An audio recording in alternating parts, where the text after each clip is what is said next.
बच्चों आओ Gyandeep ABC channel के साथ खूब पढ़ें और खूब आगे बढ़ें। देखो आप लोग कहानियां अधिक सुनना चाहते हैं। कल हमने कहा भी था कि कल हम आप लोगों को कहानी सुनाएंगे, तो ठीक है, एक कहानी सुनो, एकता में शक्ति।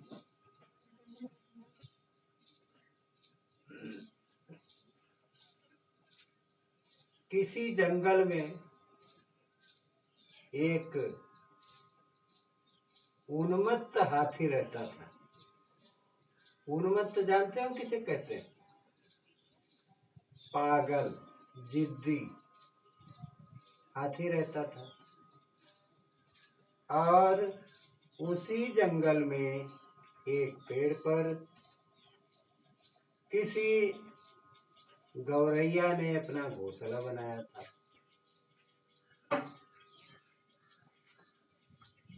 ये गौरैया और हाथी की कहानी है।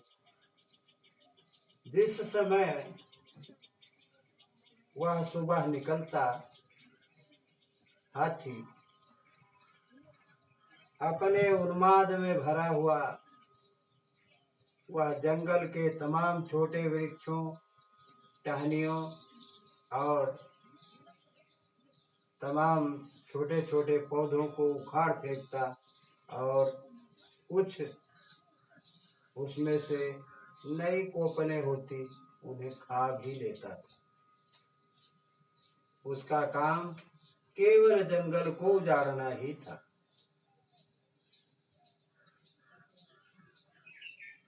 कुछ समय बाद उस पर वो जो गौरैया दंपत्ति रहते थे, छोटे जानवर थे, उन्होंने एक घोंसला बनाया और घोंसले में उस गौरैया ने अपना अंडा दिया।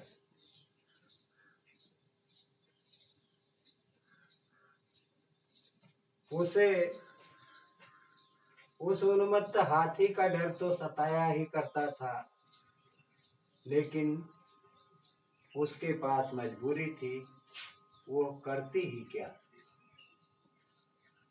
उसे तो किसी पेड़ पर ही अंडे को देना था, इसलिए उसने पेड़ पर अंडे को दिया।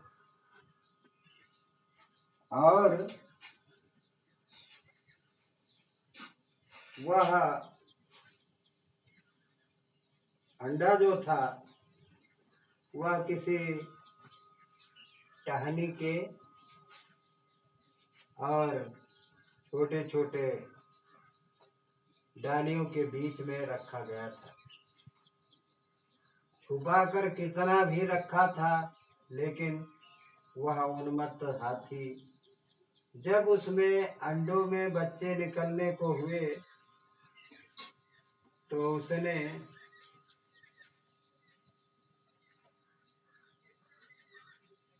उन्मत्त हाथी ने आकर उसी स्थान पर जहां उस चिड़िया ने घोंसला में अंडा दिया था, उसी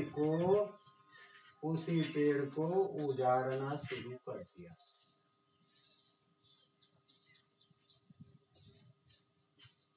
कुछ तो ऊंचाई पर था, लेकिन हाथी का सूंड वहां तक पहुंच जाता था।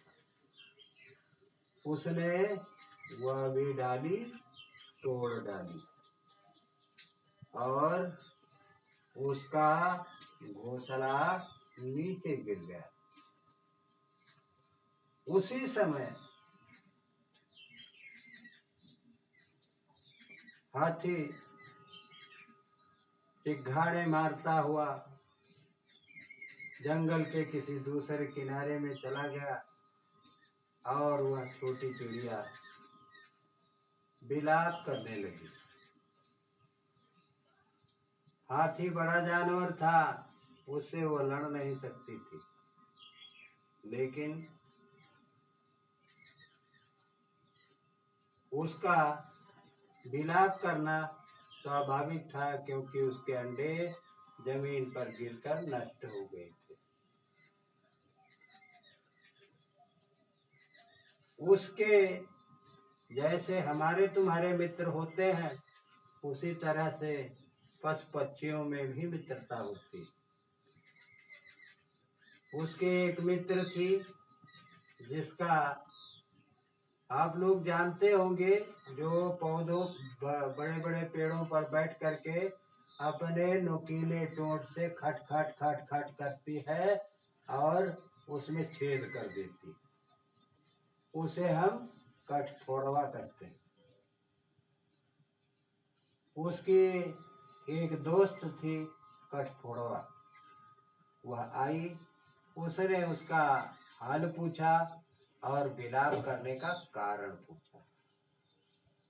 उसके बाद उसने कहा, विलाप करने से कुछ नहीं होगा, हम लोग अपनी शक्ति को एकत्रित करते हैं और हम लोग उस उन्मत्त हाथी को मृत्यु के घाट उतारते हैं।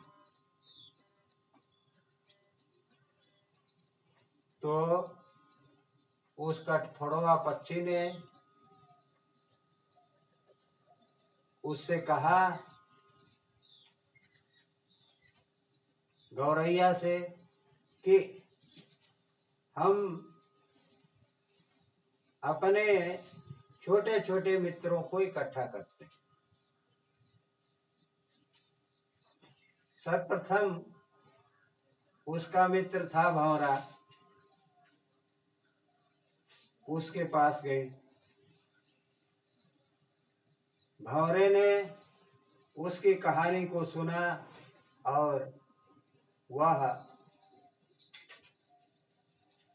शक्ति लगाने के लिए तैयार हो गया। इसके बाद उस भंवरे का मित्र था मेढक। वह मेढक के पास गया।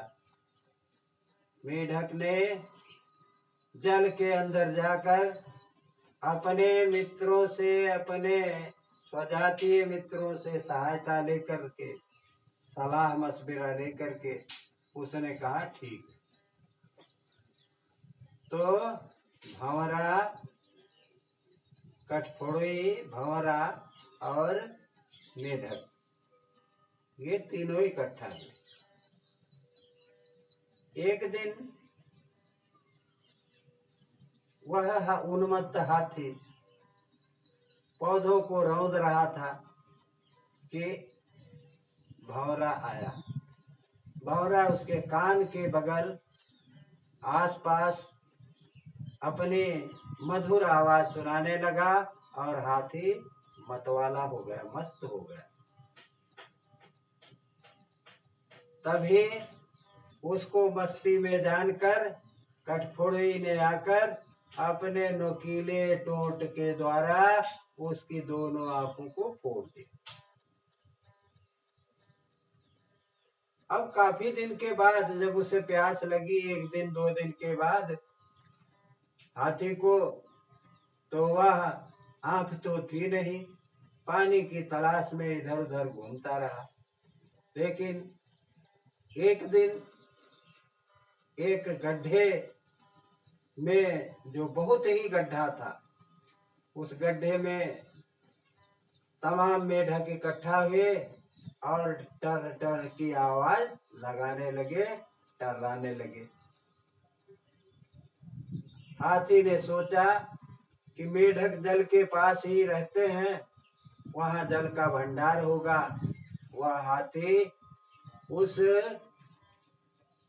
गड्ढे के पास मेढकों की आवाज सुनकर गया और उसने जैसे ही मेढकों की आवाज अच्छी भली सुनी, वह तुरंत ही उस गड्ढे में गिर पड़ा, क्योंकि उसकी आंख नहीं थी इसलिए वह धीरे धीरे भूख और प्यास से व्याकुल होकर के मौत को प्राप्त हुआ। इसलिए बच्चों, हम लोगों को मित्रता और एकता रखनी चाहिए। एकता में इतनी शक्ति होती है। बच्चों धन्यवाद। हम कल पुनः आप लोगों को पठन पाठन लेकर उपस्थित मिलेंगे। धन्यवाद।